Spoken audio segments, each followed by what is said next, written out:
నమస్తే. వార్తలు ముఖ్యాంశాలు చదువుతున్నది జర్నలిస్ట్ కృష్ణ. భద్రాద్రి కొత్తగూడెం జిల్లా ఇల్లందు మైనార్టీ గురుకుల పాఠశాలలో ఏసీబీ దాడులు. 2,000 లంచం తీసుకుంటూ ఉండగా మైనార్టీ కళాశాల ప్రిన్సిపాల్ కృష్ణ, అటెండర్ రామకృష్ణని పట్టుకున్న ఏసీబీ అధికారులు. అదే పాఠశాలలో అవుట్సోర్సింగ్ టీచర్ వద్ద 2,000 లంచం తీసుకుంటుండగా రెడ్ హ్యాండెడ్ గా పట్టుకున్న ఏసీబీ అధికారులు. తెలంగాణ రాష్ట్ర కాంగ్రెస్ పార్టీ సీనియర్ నాయకులు, బడుగు బలహీన వర్గాల నేత పత్తి కుమార్ జన్మదిన వేడుకలు ఘనంగా నిర్వహించడం జరిగింది. ఈ సందర్భంగా కాంగ్రెస్ నాయకులు, బీఆర్ఎస్ నాయకులు, స్థానిక ప్రజలు తదితరులు పాల్గొన్నారు. అత్యాధునిక చెర్రపల్లి శాటిలైట్ రైల్వే టెర్మినల్లో వంతెనలు, ప్లాట్ఫారంలు నిర్మాణంలో కీలక భూమిక వహించిన పారిశ్రామికవేత్త కన్నగట్టి సతీష్ బాబు కృషి చెర్రపల్లి పారిశ్రామిక వాడకు వన్నెను తెచ్చాయని చెర్రపల్లి ఫేజ్ 3 పారిశ్రామిక వాడ అధ్యక్షులు మియాపురం రమేష్, ఉపాధ్యక్షులు సురేష్ కుమార్లు పేర్కొన్నారు.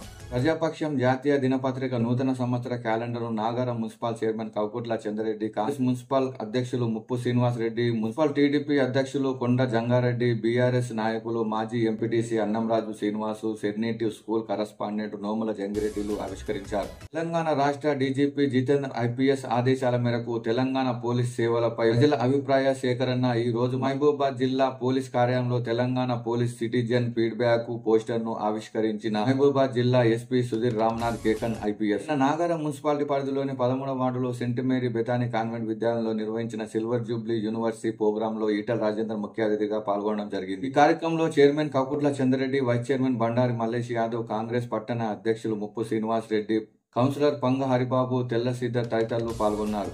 కెనరా బ్యాంకులో స్పెషలిస్టు ఆఫీసర్ ఉద్యోగాలు. మొత్తం ఖాళీలు 60. వేతనం 1,50,000 నుండి 2,25,000 వరకు. దరఖాస్తు చివరి తేదీ జనవరి 24. ఈ రేసు కారు అవినీతి కేసు విషయంలో ఏసీబీ కార్యాలయంలో ప్రారంభమైన కేటీఆర్ విచారణ. కేటీఆర్ ను విచారిస్తున్న 3 అధికారుల బృందం ఏసీబీ లైబ్రరీ రూమ్ లో కూర్చొని విచారణ చూస్తున్న లాయర్. విచారణను పర్యవేక్షిస్తున్న ఏసీబీ డైరెక్టర్ తరుణ్ జోషి.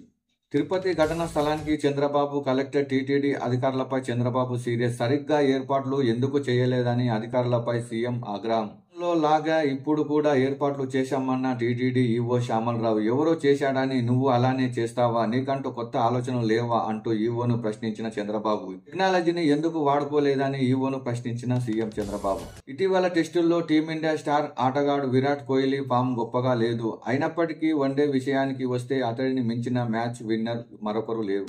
8వ వేతన సంఘం ఏర్పాటుకు ఆర్థిక మంత్రి నిర్మలా సీతారామన్ మద్దతు తెలిపినట్లు వార్తలు వస్తున్నాయి. దీంతో కేంద్ర ప్రభుత్వం ఉద్యోగుల్లో ఆశలు చిగురించాయి.